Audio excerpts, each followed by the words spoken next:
If somebody else is engaging with me and dealing with something that has some concern, for that person, I would recommend that you not look for similarities between what you have been experiencing and what that person is describing. Um, we've learned to provide understanding to people that way. In other words, um, uh, she says, gosh, since my child turned such and such an age, we're dealing with all of these issues. Her friend says, oh, I understand just what you're going through. When my child turned that age, I remember what it was like for us. Um, we we've learned to understand each other that way. Um, and so somebody says something and somebody says, "Oh yeah, man, I feel you." No, you don't. What you're looking into is what comes to your mind that comes to your mind about you when you hear what came to his mind about him. And it's the most common way of understanding, but not the, it doesn't provide the highest quality of understanding. Um, I had given a, well, I did a presentation and there were a number of people who attended. And what happened is I just addressed people's issues um, um, individually. And that was really what the meeting was about. And and I was, this was quite a while back. My mom was still hanging out, and I was visiting with her afterwards. And she said, how did that workshop go? And I said, I think it went really well. And she said, well, what was it like?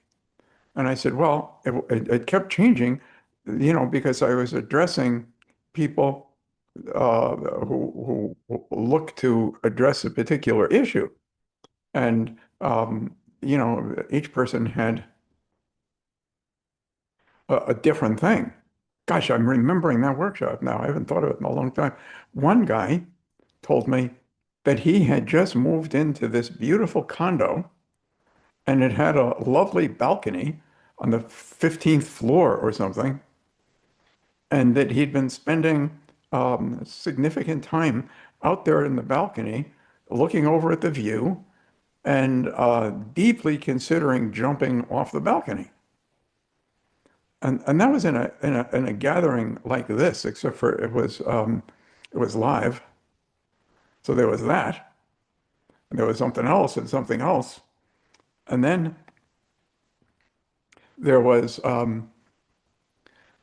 there was this guy that said that his issue was that he was having a really difficult time keeping track of objects, so that he would be um, on the lookout, for things like his wallet, his car keys, all the like necessary things would be things that he spent a significant amount of time, energy hunting for, and he experienced lots of frustration. So I was telling my mom about the different things that I met with and people and stuff and issues. And when we got to that one, mom says to me, wow, what was that like for you? And I said, I think it went well. I think um, that we really made a difference there. And and she said, yeah, yeah, but what was it like for you? And I said, well, it was up in front of a whole group of people. So, there might be some concern about, how does everything look to the rest of these people? But as soon as I started with this person and really everybody, I locked into it. And I wasn't like any longer thinking about how I was being judged by others. So, it was good. And she said, yeah, yeah. But what was it like for you? Mom is really bright. So after the fourth go around with this, I said to her, Mom, well, I think we get along really well, but I believe we've started to develop a significant communication problem. I continue to do my damnedest to answer your question and describe what it was like for me. And when I'm done, and I try to do it in a little different way because I don't want to irritate you by repeating myself. But as soon as I finish, you go, yes, yes, but what was it like for you? This is the fourth go around on this thing, Mom. I'm hoping there won't be a fifth. And she said, well, I just want to know what it was like for you. Ah! And I said, what? I'm trying to tell you. And she said, yeah, but And I said, no, I don't. And she said, well, I'm just trying to understand. And I said, yeah, but I'm either having a hard time conveying things or you're not as good at understanding them as you used to be because we're now going on number six. And she said, I'm just trying to understand what it was like for you to address that with somebody because And I said, because of what? And she says, well, about you. And I said, what do you mean? That's how it was for me when I was there. It was that way. It was about me, I guess, and that I was participating in it. And she said, no, you know, that's your problem. And I said, addressing things in front of group. And she says, no, trying to find things. You're always not knowing where your wallet is, where your keys are. Everybody tells you find a certain place. This is where the wallet lives. Put the wallet in the little wallet house we have on the top of this little table for you. This is the little house that the wallet lives in. Put the wallet in his little house when you come in. She said, so that's what I mean. What was it like for you? Because that guy's talking to you about this thing. And what was it like for you on account of the fact that, you have the same thing. And I, I said, oh, I didn't remember. And I truly didn't remember until we had this long, frustrating conversation with Mom. And she um, um, reminded me. But I had a while before that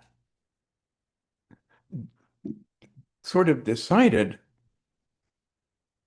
that my focus as I'm meeting with people is not going to be on how anything is similar to anything that I have experienced.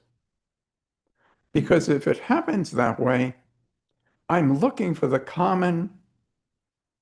commonality between me and you. Um, and that's not the best way for me to understand you. The best way for me to understand you is being interested, if anything, if I don't think I need to be making comparisons at all between you and me or you and anybody else. I don't think I need to be making those comparisons. I think the more respectful thing for me to be doing is paying attention to you.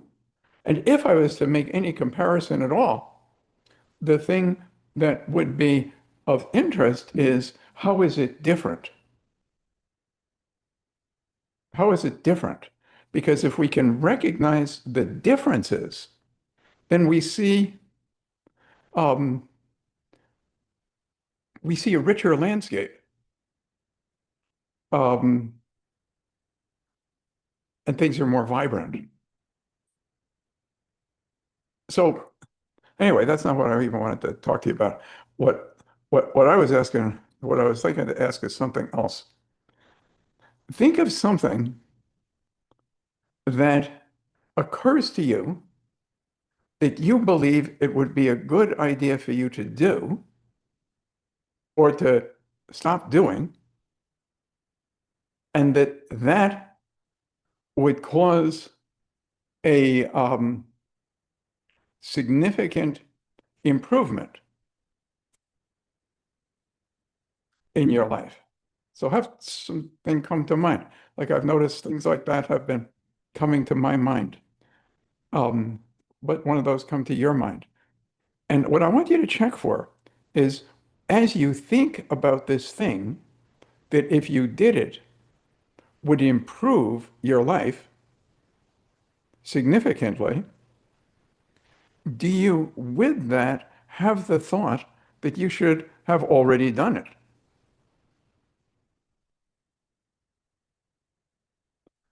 And so my friend Becca copped to that and said, yes, that has happened to me.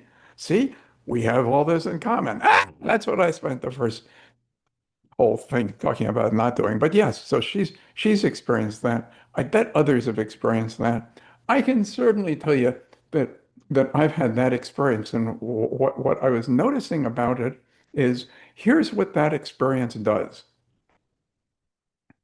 If you think about this thing that it would be good to do, and now shift it to this would be good to have done. And as soon as your mind is entertaining that it would be good for you to have done it, you're guaranteed, no matter what you do, to fail.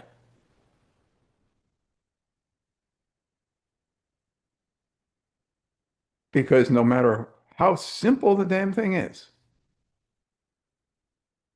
you'll fail if you try to have done it. So if you think it would be good to do it, I should have done it already. Well, you've got the positive energy from it would be good to do it. And maybe that will boost you toward it. But you've also got, I should have done it already, which is going to suck energy away from doing it.